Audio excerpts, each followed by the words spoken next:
untuk Gen Z, kita harus aware nih dengan identitas negara kita. Karena Pancasila ini bukan suatu rumusan yang bisa digugat dengan mudah. Karena prosesnya panjang kan dia, dia logikanya bagaimana, perjalanan ulama, semua tokoh agama juga terlibat. Ya, kalau ini goyang, ya tidak akan ada lagi cerita Indonesia nih untuk 20-30 tahun ke depan.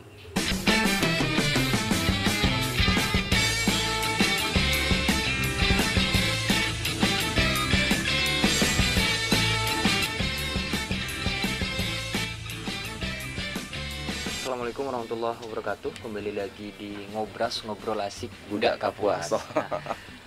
Tadi kita udah berbicara panjang lebar terkait HTI di Kalimantan Barat dan terkait Abang tadi perjalanan hidupnya sampai masuk ke HTI dan lain-lain. Nah, sekarang nih yang ingin saya tanyakan, tadi Abang ngebuka ada tentang teknologi gitu, Bang. Nah, ini menarik nih, Bang. Karena Gen Z ya, kita tahu Gen Z itu mainannya Instagram ya, email kan biasa buat Twitter. Instagram ya, Twitter. Sekarang udah ada Threads juga kan gitu kan, emang lewat Twitter sih zaman sekarang. Nah, kalau dari sisi teknologi gitu, Bang, ya, pasti mereka ini kan punya orang-orang yang memang khusus gitu kan untuk mengurusi teknologinya. Ini kalau secara teknologi itu gimana itu, Bang, kalau disebut hari di Indonesia? Di HTI itu memang secara teknologi, jangankan zaman sekarang ya, di era saya dulu aja ketika saya mendatangi kantornya di Jakarta, itu sudah sangat canggih. Ada kantornya itu? Sudah ada kantor dan memang sudah mereka bentuk infocom. Dan apakah untuk media sosial yang seperti Instagram itu emang ada khususnya atau gimana? Kalau sekarang kan sudah tidak ada ya, tapi dia melalui orang per orang, melalui nama-nama tertentu, namanya berubah-ubah sih. Kalau dulu ada enggak tuh? Kalau dulu dia melalui website, bahkan sudah bisa live streaming di website itu.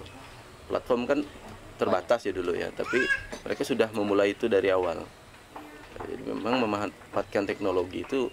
Nah, ini salah satu bentuk daripada perjalanan kelompok-kelompok modern, transnasional khususnya ya. Sejak awal mereka memang orang-orang yang notabene kan latar belakangnya kampus umum. Apalagi tidak sedikit di antara mereka itu memang anak-anak yang berbasis broadcast, komunikasi. Dia udah tidak heran dengan barang-barang gitu, tinggal dicelupi aja gitu kan, tinggal dicelupi pemikiran tertentu, ya udah dia akan jalan sendiri. Tinggal dikasih bahan bakarnya. Oh, tinggal kasih bahan bakar meledak dia. Gitu. Itu benar. Facebook gitu ya, Bang. Facebook. Sekarang itu bergeraknya Facebook, IG, dengan TikTok ya. Nah, itu 3 media itu. Kalau untuk kajian-kajiannya, karena mereka nggak bisa terlalu blow up, by Zoom tadi itu mereka bikin statement umum dulu, misalnya tentang tausiah apa ya, tentang Idul Adha misalnya, tapi di dalamnya itu nanti akan ada link-link tertentu yang kita bisa masuk di situ. Mulailah, nah, karena kan kalau sudah tertutup gitu kan mereka juga ngerti hukum nih, UU ITE segala macam, mereka itu sudah mewanti-wanti itu juga. Jadi apakah mereka menggunakan sampel dari orang lain untuk menyebarkan luas ideologi ini atau gimana tuh, Bang? Karena kan mereka nih berjalan diam-diam gitu ya, berusaha menyembunyikan dirinya gitu. Lebih mudah bagi mereka untuk mendompleng orang lain, orang-orang yang berpengaruh, influencer segala macam. Sehingga nanti yang tertembak itu orang-orang itu, padahal think tank di belakangnya itu ada. Bahkan yang bahaya sekarang kan mereka juga udah masuk ke beberapa instansi militer. Bayangkan kalau militer yang terpapar itu pasti akan kudeta. Berarti di tubuh di tubuh pemerintahan sendiri itu ada ya, Bang? Ya, justru saya dulu yang support orang-orang pemerintahan. Gimana? Boleh kita tahu tuh menitik beratkan ke bidang yang mana nih? Jangan dong. Nggak usah, itu pinggir jurang benar itu, nggak usah. Intinya nggak boleh sebut merek sih ya. Ini memang double standar ya cara berpikirnya. Saya masih mengapresiasi pemikiran orang-orang yang terafiliasi jihadis ya. Kalau jihadis itu ya mereka memang udah nggak pengen rupiah, nggak pengen apa, udah mereka berangkat selesai. Memang mereka mengkafirkan. Tapi kalau HTI ini dia abu-abu. Mereka mengkafirkan negara, di sisi lain juga menjadi abdi negara. Itu sumpah jabatannya aja bermasalah itu kan. Nah, oleh karena itu memang kelompok ini berbahaya karena juga mereka baik secara sadar ataupun tidak mengajarkan kita kepada doktrin takiyah atau berpura-pura menyembunyikan identitas. Tadi yang Ime bilang juga meminjam omongan orang lain. dalam contoh terdekat misalnya mereka mengutip pendapatnya Profesor Amin Muzakir tentang khilafah. Ya kalau mau yang kemarin dibubarkan ya, nonton enggak teman-teman? Yang di Pasuruan itu kan ada pengajian mereka dibubarkan. Nah, selama ini pihak yang tersudut yang sering membubarkan itu Banser ya. Saya penasaran, akhirnya saya join Banser. Benar enggak Banser itu serta-merta membubarkan pengajian? Ternyata enggak, karena di balik itu ada agenda makar. Nah, saya ideolog, gimana saya bisa menyembunyikan itu? Di belakang itu memang ada strategi untuk penggulingan penguasa. Siapapun presidennya. Walaupun nanti misalnya tokoh A nih yang notabene Islami nih, dia terpilih, dia akan dikudeta nanti ketika sudah tidak diperlukan. Nah, itulah politik itu kan memang kejam. Tidak ada kawan abadi dong, yang ada kepentingan kan. Dan jangan-jangan di situ juga begitu, iya kan, di tahrirnya karena gerakan-gerakan politis ya kan, Bang. Dia jangan-jangan gitu. Apalagi misalnya dia mendompleng nama-nama ulama Aswaja. Dari mana Aswaja pemikirannya? Itu Mu'tazilah kok, Qadariyah. Dia tidak mengimani takdir sebagaimana takdir Ahlus Sunnah. Kalau Ahlus Sunnah kan takdir itu ya baik buruk dari Allah. Kalau mereka enggak, khilafah itu takdir yang bisa kita ikhtiarkan. Ada area yang kita kuasai gitu. Bayangkan tuh. Ya, jadi mengaku Ahlus Sunnah lagi itu kan sudah berdusta. Nah, itulah namanya propaganda ini sangat berbahaya yang dia bisa menyasar banyak kalangan. Karena mereka secara struktur itu mempunyai beberapa lajnah. Lajnah ulama, lajnah pengusaha, lajnah pelajar, lajnah dosen. Ada nih dosen, hati-hati Bapak Ibu dosen yang baru mengajar ya. Kadang dosen seperti saya ini kan baru 1 semester. Untuk maba sih. Ya maba, mencari jati diri kan. Benar. Bukan hanya mahasiswa loh yang cari jati diri. Dosen juga. Kadang belum ketemu nih formatnya. Saya mau pikir seperti apa belum, masih ngeblank. Ini mudah terpapar tuh. Gitu. Kalau dalam ini Bang, dalam praktik beribadahnya. Nah. Ini memang apakah iya kan? Iya. Kita juga penasaran kan. Tadi gini gerakannya gini. Apakah bisa dilihat dari mungkin kasat mata kita atau harus kita sebelum kita mencerna lebih dalam nih memahami dulu gitu. Saya ngopi loh ya, nyeruput boleh loh. Saya ngopi gak Bang? Mau kan makan enggak apa-apa. Mari kita bongkar. Iya.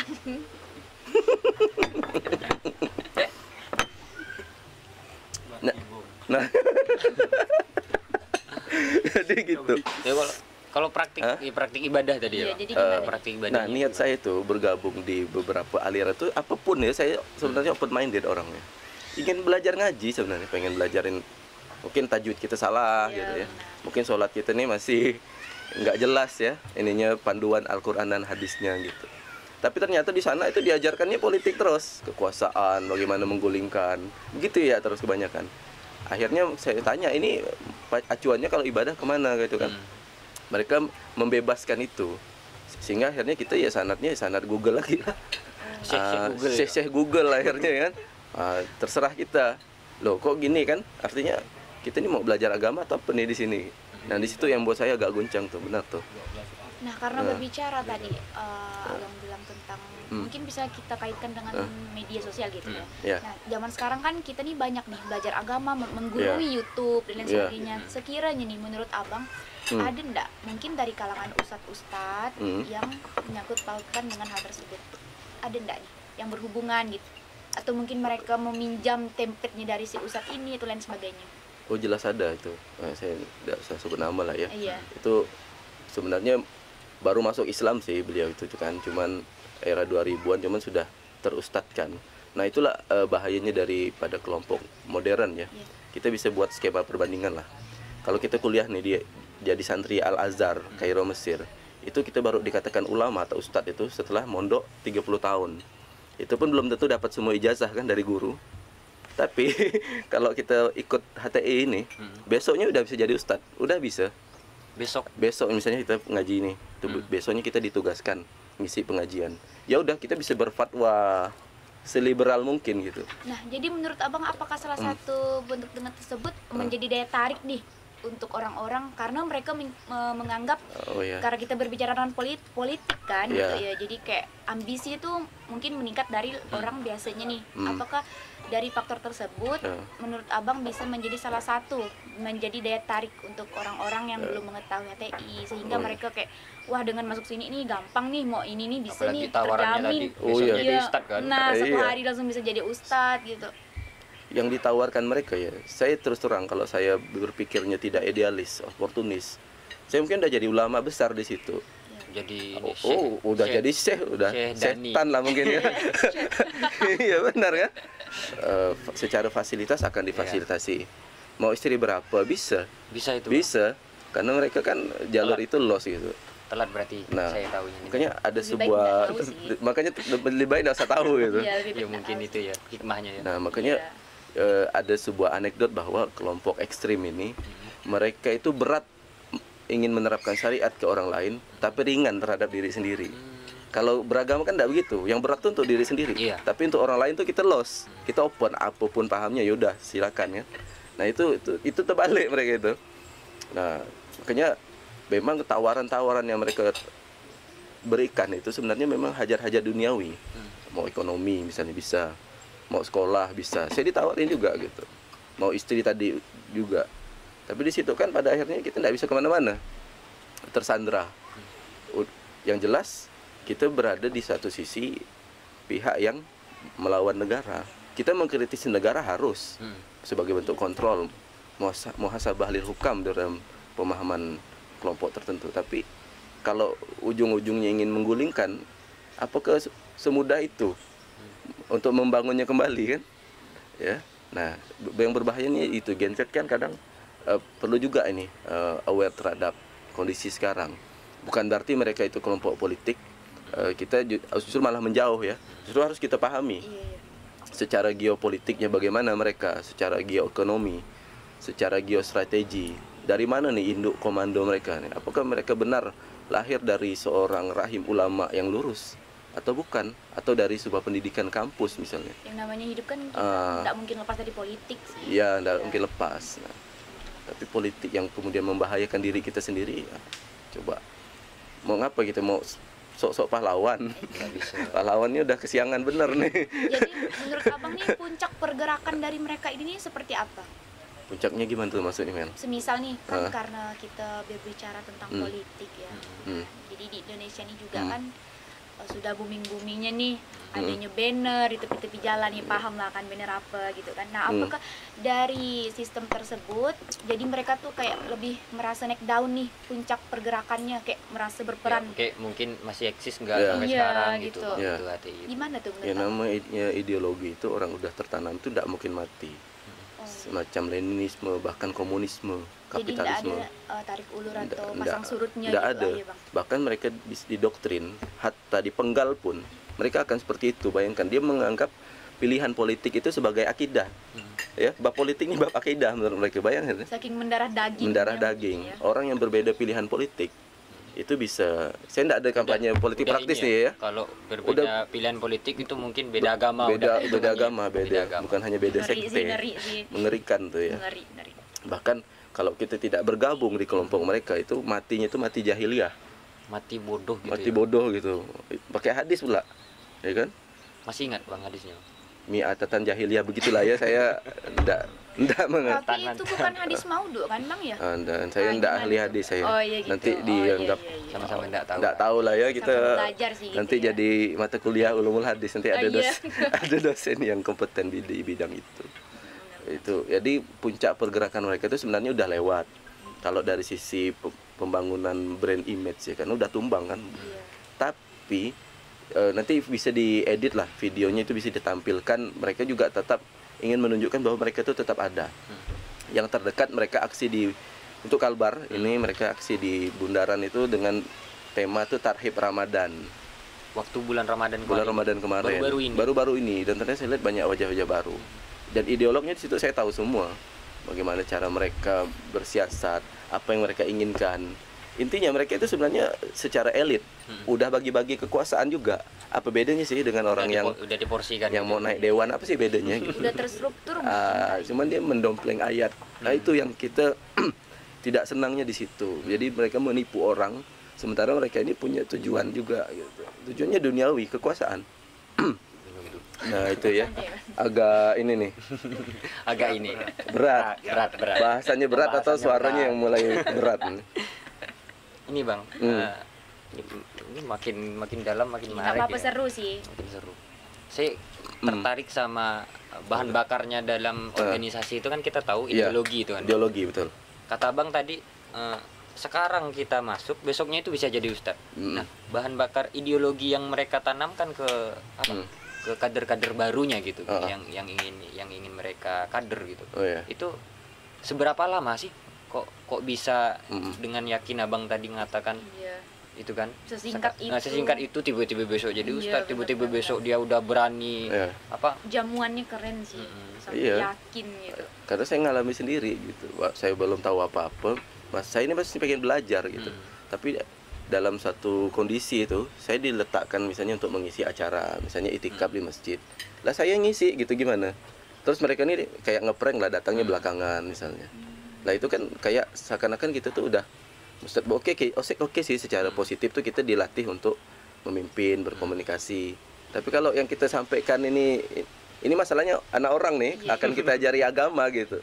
Kalau kiranya hanya sekedar ngopi, tidak masalah kan, ngalor ngidul ya, tidak ada tanggung jawab orang yang gimana. Nah kalau boleh tahu strateginya seperti apa tuh bang? Gimana? Strategi mereka untuk mendoktrin? Iya, strategi. Iya, ini menarik karena dari warung kopi ke warung kopi untuk membuat orang tertarik ke ideologi ekstrim itu bukan semata dia harus langsung menampakkan, tapi melalui kamuflase, sesuai tema nih, sesuai tema hari ini kan kamuflase. Jadi dia juga menghitung minat pasar. Misalnya dia mau tembak Gen Z. Apa kecenderungan Gen Z sekarang? Misalnya di musik, dia akan masuk di kesenian. Di mana lagi minat Gen Z sekarang? Berarti mereka tuh kayak lebih cair juga secara membutuhkan riset juga ya. Ikut arus sih. Yang senangnya olahraga, main bola, diikutkannya dulu. Itu sambil dakwah main bola, sambil dakwah. Penetrasi ya. Nanti yang dari daerah ditanya ada tinggal di mana, gimana. Yaudah kami ada rumah binaan. Nah ini rumah binaan juga perlu pengawasan RT RW setempat, karena mereka sedia tuh kasih dengan harga yang terjangkau. Nah ketika kita sudah merasa ketergantungan, akhirnya kita tidak bisa berbuat. Dicekoki terus lah ketergantungan, kayak begitu terus. Lama-lama kita merasa itu cocok, karena kita tidak punya referensi yang lain, dibatasi. Akhirnya jadi ideolog, nyebarkan. Ya. Semudah itu kan pernah disampaikan itu Pak, siapa tuh narapidana terorisme itu Pak Ali Imron. Beliau bilang 2 jamnya aja orang bisa jadi teroris gimana? Nah, misalnya kita ini ngobrol nih udah berapa jam ya? 2 jam itu orang tuh bisa langsung ngebom apa, pasang bom segala macam, ya kan? Nah beberapa orang yang tidak puas dengan pemikiran hati, karena dia hanya bicara pada tataran normatif. Mereka enggak bisa nih, saya harus naik ke tingkat yang lebih tinggi lagi ya. Kalau dalam bahasa tasawuf tuh ma'rifatnya nih dia pengen menghancurkan ya, dengan alasan bahwa dengan jihad yang menghancurkan itulah membuat musuh-musuh itu gentar. Nah, ya tadi itu memahami jihad linear, memahami khilafah linear. Nah tadi kan abang bilang udah tumbang ya. Nah jadi kalau boleh tahu nih keterangan lebih spesifiknya itu tumbangnya mungkin tahun berapa, atau dia berkembang tuh selama berapa tahun nih? Karena kan sekarang khususnya saya juga kayak baru dengar gitu ya tentang hal ini nih. Jadi yang lebih jelas, keterangan jelasnya tuh berapa tahun, terus tumbangnya tahun berapa, itu abang mengetahui enggak? Tahu, karena tumbang itu kan 2017 badan hukumnya di Mahkamah Agung ya. Di Mahkamah Agung, karena mereka juga memframing bahwa pemerintah itu anti Islam, anti apa, tidak. Karena mereka itu juga berdasarkan laporan masyarakat. Salah satu masyarakat yang resah kan misalnya saya, orang tua saya sendiri. Cuma mereka tidak tahu mau lapor kemana gitu kan. Sempat keluar dari statement orang tua tuh bahwa anaknya ini udah kehilangan masa depan. Saya ini termasuk anak yang dicap waktu itu, ataupun saya tidak tahu, mudah-mudahan tidak terkabul doa itu gitu ya. Nah itu kan dari laporan-laporan warga itulah terkumpul, sehingga menjadi alasan bagi pihak yang berwenang untuk membubarkan. Karena mereka ini tidak, ya tadi bukannya mengajarkan akhlak ya. Saya ada sampaikan waktu itu materi tentang akhlak. Mereka tidak mau memperbaiki negara dengan akhlak tuh, tidak mau, Pak ya. Padahal bertentangan juga dengan hadis Nabi. Nah, itu dia yang mengerikannya di situ, Men. Jadi mereka nih diakui dalam negara itu. Enggak dong, tadi kan kalau udah di Mahkamah Agung udah. Iya, dulunya. Iya, sekarang kan emang udah tumbang ya, dulunya maksudnya. Nah, ini yang perlu kita bantu juga nih, baik masyarakat maupun pemerintah, supaya tidak kecolongan lagi. Karena tadi ketika lembaga legalnya dibubarkan, ya, kan bisa dibikin lagi nama yang lain. Ya. Misalnya lembaga apa gitu namanya, Pelangi apa gitu ya. Alangkah indahmu ya. Yayasan Pecinta Ikan Cupang. Ya. Sama ini kan gerakannya. Ini kan fenomena LGBT dalam bidang agama gitu. Karena dicampur-campur aja nih kan strateginya bebas gitu. Tapi ingin menegakkan syariat, sementara tidak paham syariat gimana sih. Nah itu kan justru malah meruntuhkannya kalau saya pikir. Ini kan kalau apa? Ini kan kita kan generasi Z gitu. Ini Z kah atau jangan-jangan udah milenial. Atau kolonial kali? Enggak milenial. Enggak ya. Cari aman ya sih ya. Enggak, memang milenial kita. Iya. Kita harus akui itu. Terus kalau ini kan generasi seperti kita ini kan gimana tuh? Tentu sangat rentan ya. Iya, rentan betul. Terkena apa? Ideologi yang seperti ini masuk gitu kan. Dan memang kita punya rasa penasaran yang sangat luar biasa gitu, Bang. Mungkin Abang juga gitu dulu kan, Bang. Rasa penasarannya sangat luar biasa. Nih cara ngebentengi diri kita sendiri gitu, Bang, untuk supaya ya setidaknya ideologi ini jangan sampai masuk gitu. Sekalipun datang gitu ya, masuk telinga kiri keluar telinga kanan. Karena banyak saya merasa kayak menelan suatu informasi itu mentah langsung ditelan, langsung dijalani gitu, tanpa adanya mungkin meriset dulu apa yang di dalamnya sebelum kita menjalani gitu. Jadi gimana nih menurut Abang? Iya, dia memang kalau sudah ikut itu terlalu dalam, kita itu dihambat untuk melakukan yang namanya both side covering ya, atau check and balance. Kalau udah belajar di situ nggak boleh belajar di tempat lain, itu kan berbahaya. Terus bagaimana cara mereka menguncinya? Ya sudah tahzir aja. Misalnya, si A ini pemikirannya tidak bagus, merusak akidah kita nih, ya kan? Ini sekuler misalnya. Padahal mereka sendiri pun sekuler gitu. Cara membentingnya sendiri ya banyak ini sih, belajar gitu. Tidak ada cerita lain itu. Dan kedua, balik lagi ke statement saya yang tadi pertengahan atau awal, untuk Gen Z kita harus aware nih dengan identitas negara kita. Karena Pancasila ini bukan suatu rumusan yang bisa digugat dengan mudah. Karena prosesnya panjang kan, dia logikanya bagaimana, perjalanan ulama, semua tokoh agama juga terlibat. Ya, kalau ini goyang, ya tidak akan ada lagi cerita Indonesia nih untuk 20-30 tahun ke depan. Jadi Gen Z juga mesti melek tentang literasi beragama. Karena saya juga pernah menulis nih tentang Islamic packaging ya. Bagaimana Islam itu dikemas sedemikian rupa, tapi isinya lain gitu. Ini istilahnya kopi nih, kopinya udah premium dengan barista yang profesional, tapi ternyata di dalamnya ada cyanida gitu. Mematikan. Nah itu harus kita bisa pahami. Ketika barang itu dikemas bagus, isinya belum tentu. Nah sementara kalau kita lihat ya, ulama-ulama kita yang di kampung, yang ngaji-ngaji sorogan bahasa kita, itu kan nggak ngerti mau konsepnya bagaimana, ya ngalir aja, memang nggak punya kepentingan kok. Kepentingannya beramal aja kan. Kalau mereka nggak mungkin beramal itu tanpa ada imbas politik. Ya, jadi sangat transaksional. Contoh, misalnya saya ditugaskan nih untuk ngontak Emil dan email, ya, kayak caleg nih ya, bukan ya? Kok bisa ya? Kayak nama kita tuh kayak. Jadi memang cocok. Iya kan? Cocok nggak sih menurut Abang? Udah itu Bang, udah ya. Oh iya, nanti itu out of context lah ya. Nah, maka harus ada imbasnya gitu. Emil ini sudah sampai tahap mana nih? Menerima syariat versi mereka, sudah checklist. Nanti dicek lagi apakah menerima khilafah versi mereka, cek lagi. Apakah menerima HTI-nya, cek lagi. Nah, itu udah 3 list itu adalah tolak ukur bahwa calon target itu sudah bisa ada QC-nya. Ada QC-nya, ada quality control-nya begitu dia. Artinya kan kita itu berteman itu akhirnya tidak natural. Kalau kita kayak gini nih kan. Kalau misalnya kita bikin podcast nih. Jadi dalam konsep mereka itu tidak boleh lari daripada patron berpikir mereka.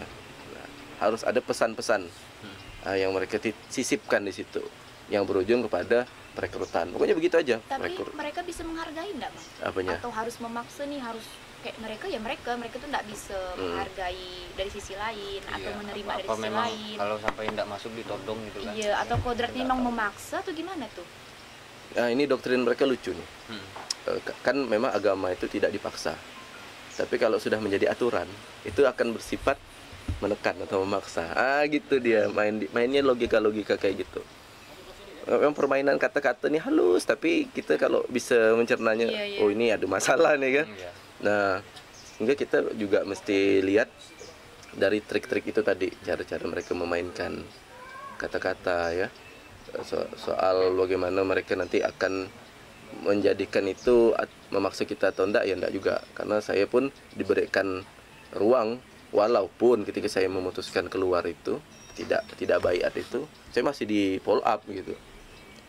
Minimal yang tadi, walaupun sudah tidak aktif di mereka, mendukung gitu. Jadi yang membuat abang sadar, ini titik balik ya.